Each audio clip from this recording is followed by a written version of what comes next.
Hi everyone, so today I'm back to test out another missile. This is part of our Aegis defense series, and today I will be testing out the Shipwreck.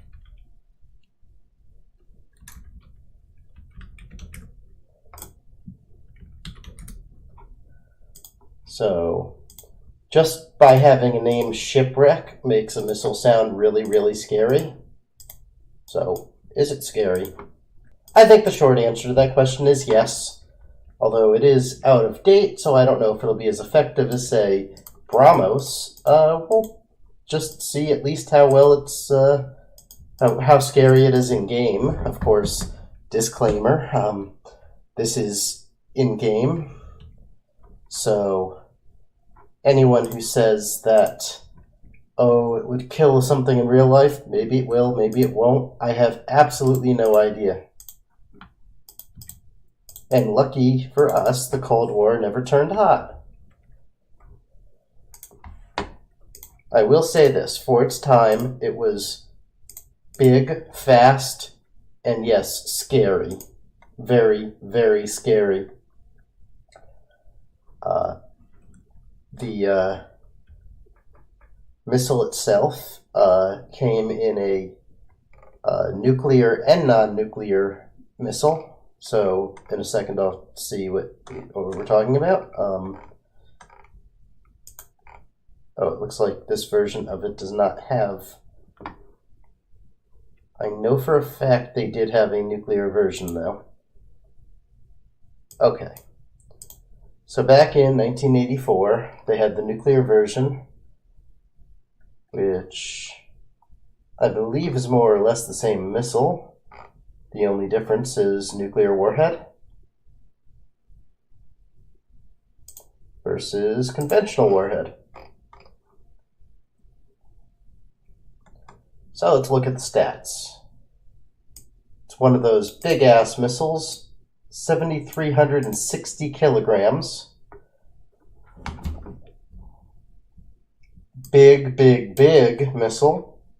Low flying. 300 nautical mile range. Active radar seeker. Anti-radiation passive seeker. And defensive countermeasures.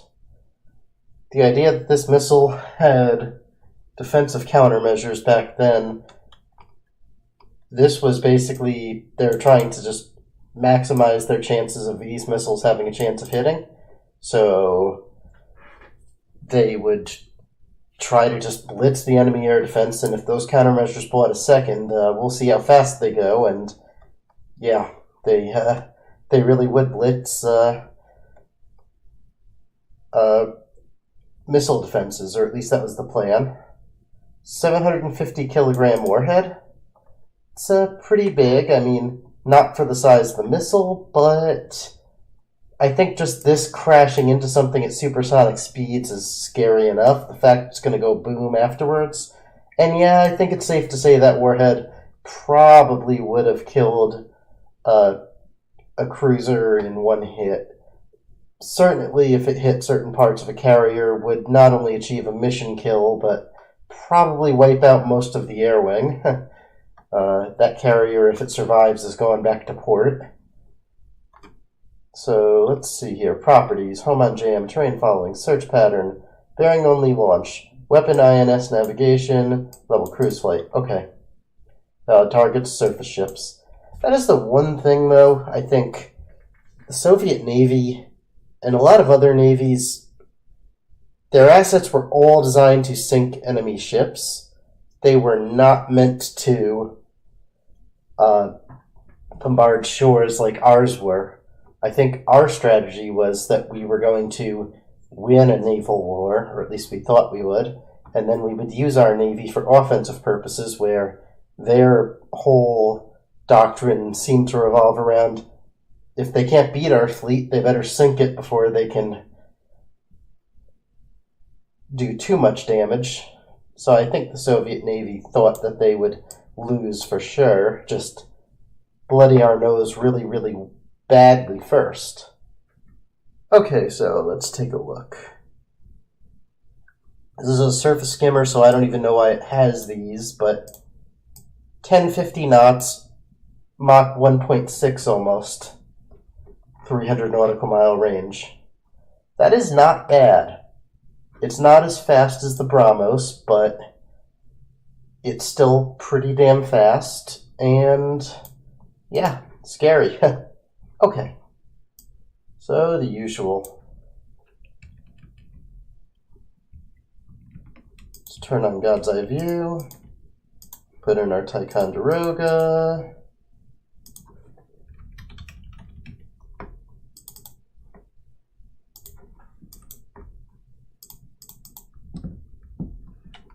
And we're going to just make sure we've got plenty of weapons and whatnot. Since we are just testing the capabilities here, we are not going to be doing anything but loading it up with one type of missile, seeing how that missile type responds.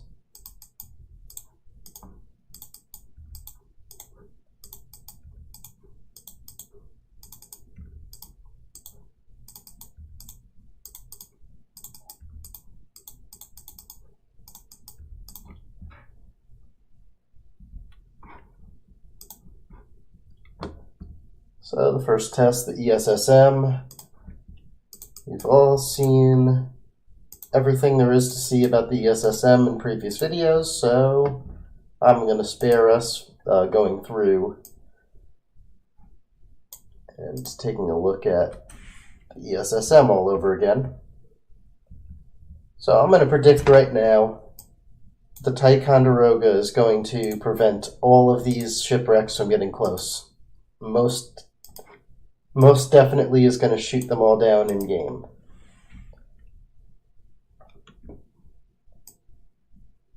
And I think I'm going to make one more side, Observer. So the Observer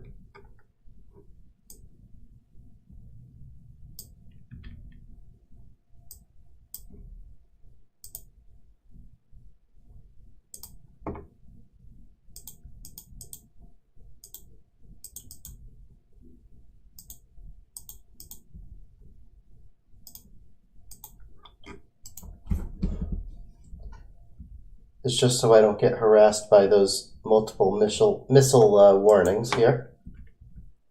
I know there are settings you can take them away, but I want to leave them as is. Alright, so the missile's coming close. We already know the game models detection at around 18K for missiles this size. So we're going to just speed up till then. 19.8K. Or 19.8 nautical miles, I'm sorry. So let's see how they respond to this sort of a threat. Now the one thing I wonder is, how effective are SAMs with not huge warheads against missiles that are 15,000 pounds? I mean, I guess any hit is probably going to blow most targets to smithereens, but if these missiles are intercepted very close, I would imagine that something is still potentially going to hit the ship. Just a thought. Oh, another thing, maybe the modern Ticonderoga jammers could actually fool a missile into, say, attacking over here or something. I think I've seen that before.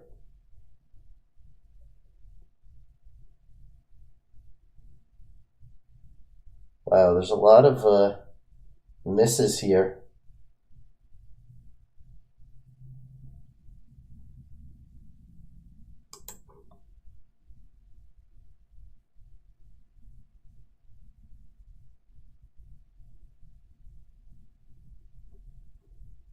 The closest missile was around here.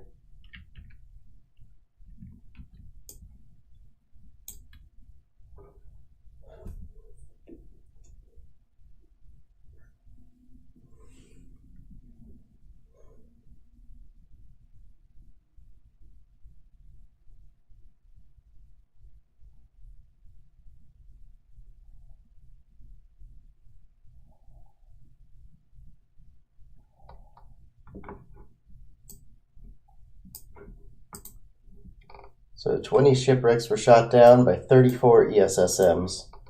So missile expenditure was pretty high to survive that. Okay, so try the SM2.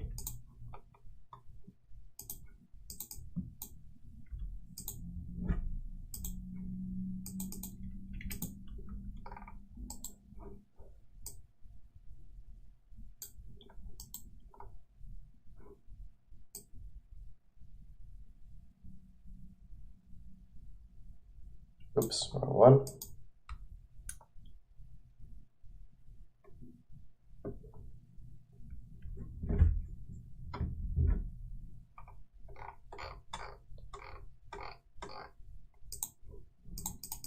And reload here.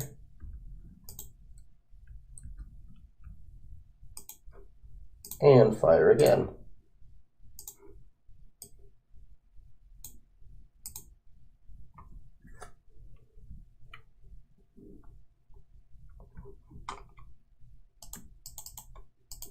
Okay, again, they're detected pretty close, just the same.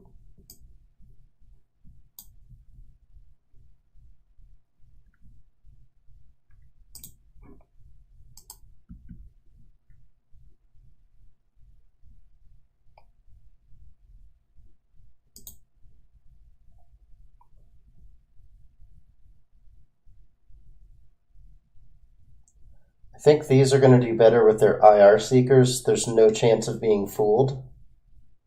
Just a theory. And less of them were used, so I think I was right. And last is SM6.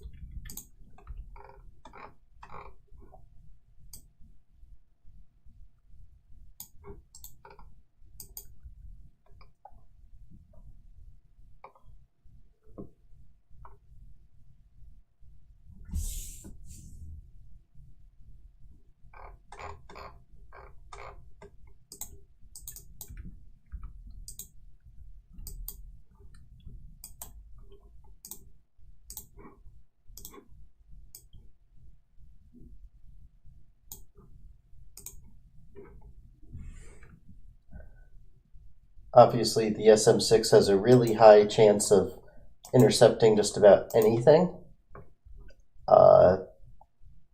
And it's active homing, so I think the jammers would be pretty screwed. A pretty sophisticated radar that is probably fairly jam resistant, and it isn't fooling an illuminating radar. It has to fool a guidance radar on the missile itself, which is probably already going to be burning through whatever defensive countermeasures they've got. Alright, so let's try this again.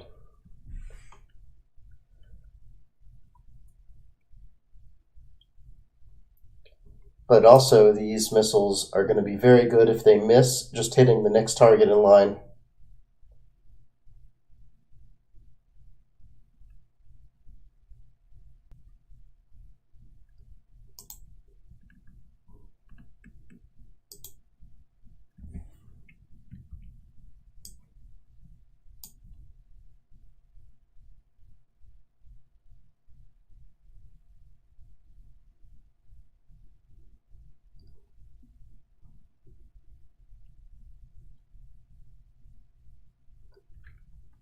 That one missile got way too close for comfort there. I mean, well, still better than the ESSM. Okay.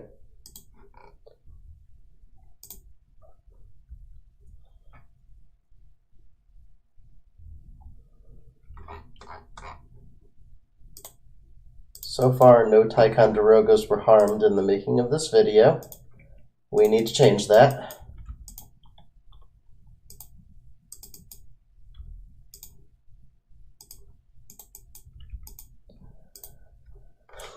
So usually what we do is we fire more missiles.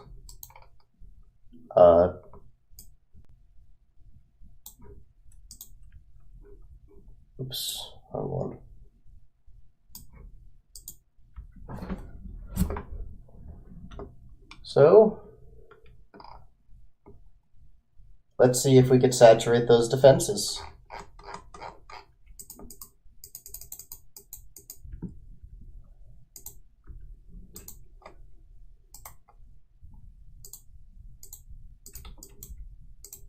Alright, so 80 missiles should do that.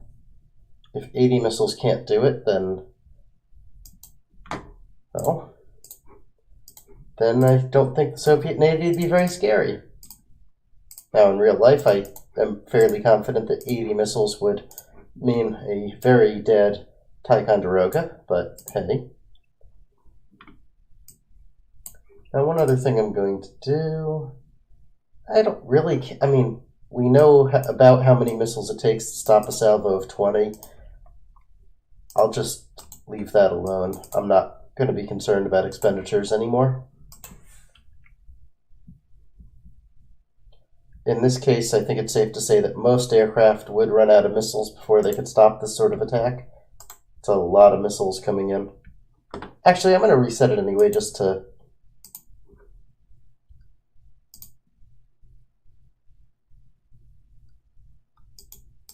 Oh, oops. I'm going to reset it anyway, just... Why do I go to scoring? That's dumb.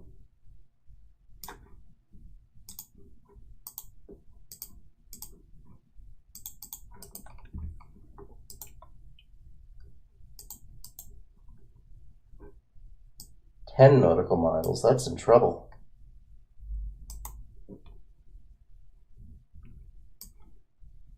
Wait, no. It's not 10. I wonder if maybe just having so many contacts is something that they can't handle that well.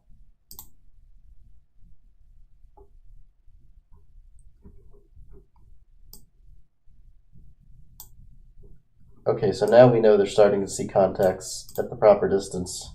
Good.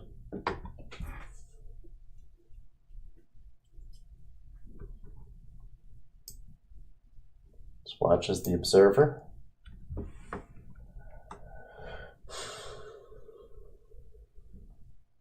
Now these missiles here might have already been spoofed or fooled. I have no idea. Now one thing I don't think the AI could do that maybe a human could is not waste ammo on missiles that are fooled. I mean, if it goes by at that angle that it's at now, like that, the radar cone will never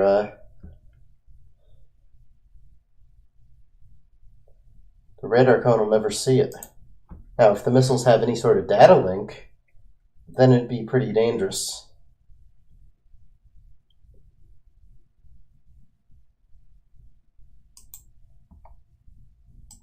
Because then they could even, like, flank. I would imagine that a multi-vectored assault against a single ship, it doesn't even matter if it's an Aegis cruiser, it's going to be in a world of hurt.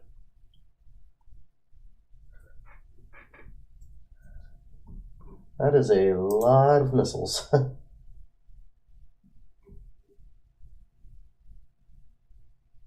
there a way to merge sensor symbols?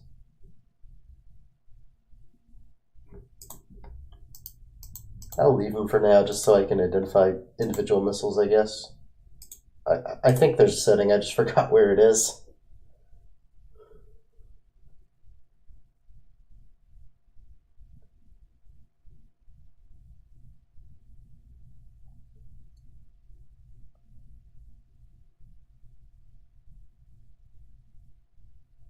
Oh, that missile was close. That's got to be like a mile away.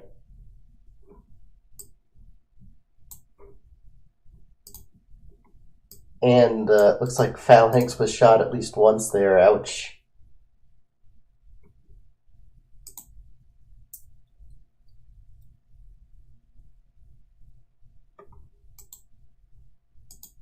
Now, if these had data links and these missiles decided to come in at that angle, this Taiko would be fucked.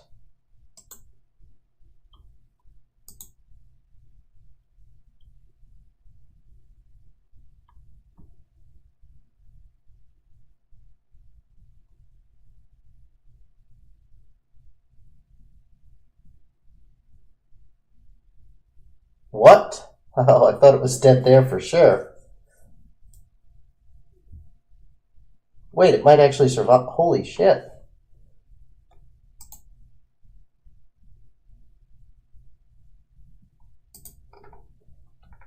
And now it's engaging those.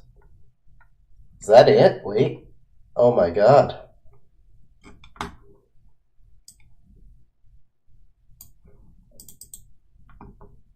"98 ESSMs. So most of the ESSMs hit. I mean, hit something. Probably not the first target they shot at. Wow. Wow. I did not expect that to survive.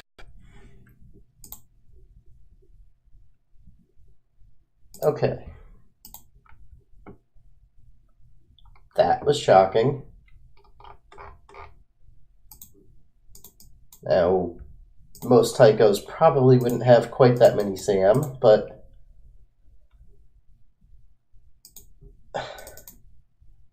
yeah, I lost. I'm at loss for words there. Wow.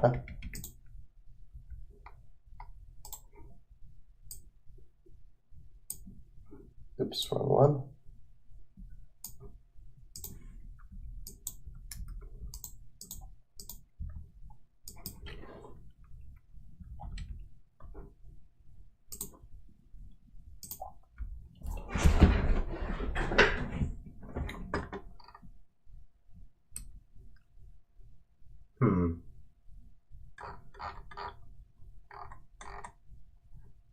All right.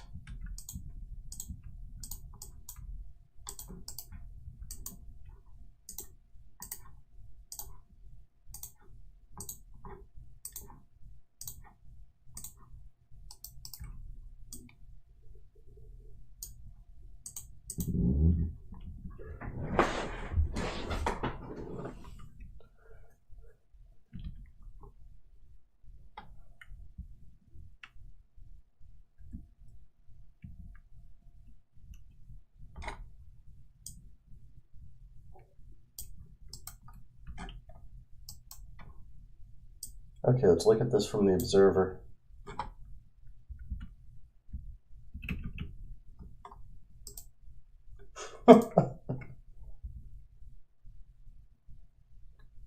Now, I think they can only fire like 19 or 16 or 19 missiles at a time.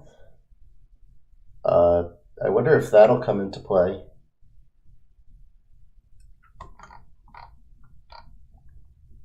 Still, a certain amount of them just went stupid.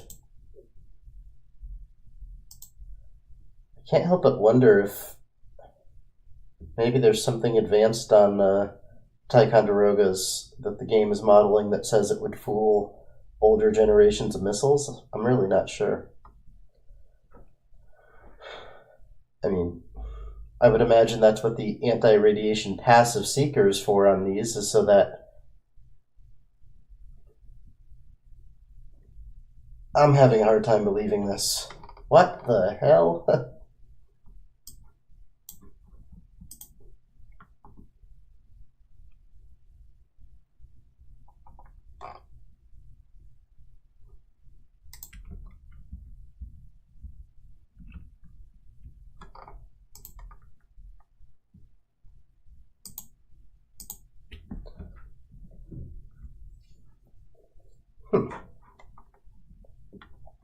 I guess we'll try SM6 next. I thought for sure that would be a dead Taiko.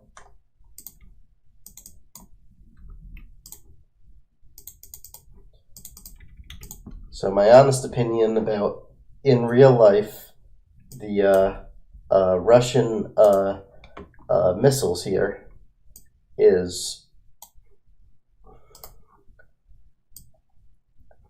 I think that there's no question the newer missiles are going to be more effective. They're going to fly lower to the ground. They're going to fly faster. That being said, these missiles are no joke. They have a huge warhead. They will deliver a knockout punch. And they would still be dangerous. The only question is, how would these missiles fare and how would they target? It's the same with anything, is they would need to be able to target their enemy, and I'm thinking that would be the hardest thing they could do.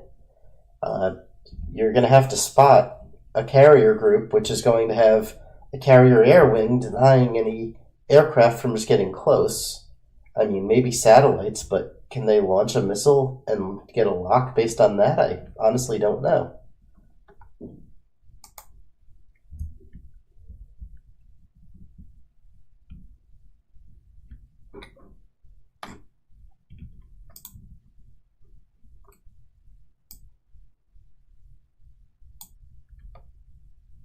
Alright, so here we go.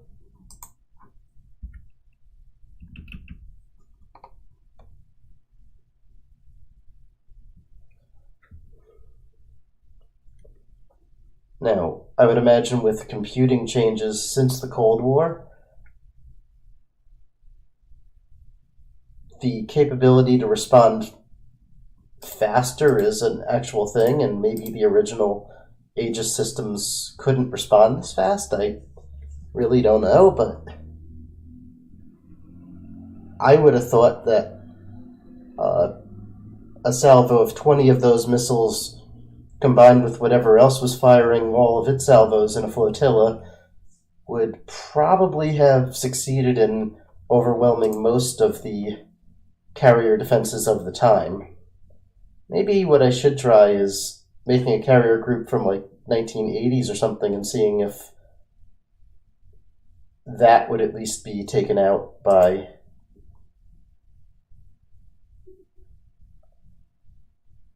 whoa, that looks like a big problem there. It's not firing missiles fast enough. What's going on? Need to get those missiles out quick. And I'm thinking that had to do with the fact that this is a long-range missile, but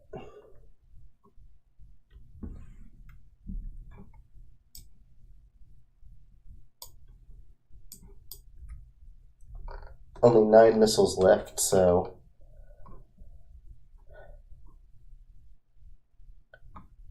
that was pretty serious. So anyway, what I think I'm going to do next is see if a Shipwreck missile and the Sandbox missile and all those, how they would have done against, say, the Cold War era 1989 battle groups, and see if maybe they would overwhelm, say, the early 1975 Nimitz without upgrades, without everything else, with maybe 1 or 2 Aegis cruisers and maybe some older stuff like Spruance, everything else like that. Should be interesting. Alright, hopefully it doesn't take me as long as it has been in between videos. This has been fun, and hopefully I'll be seeing you all again soon. Have a good day.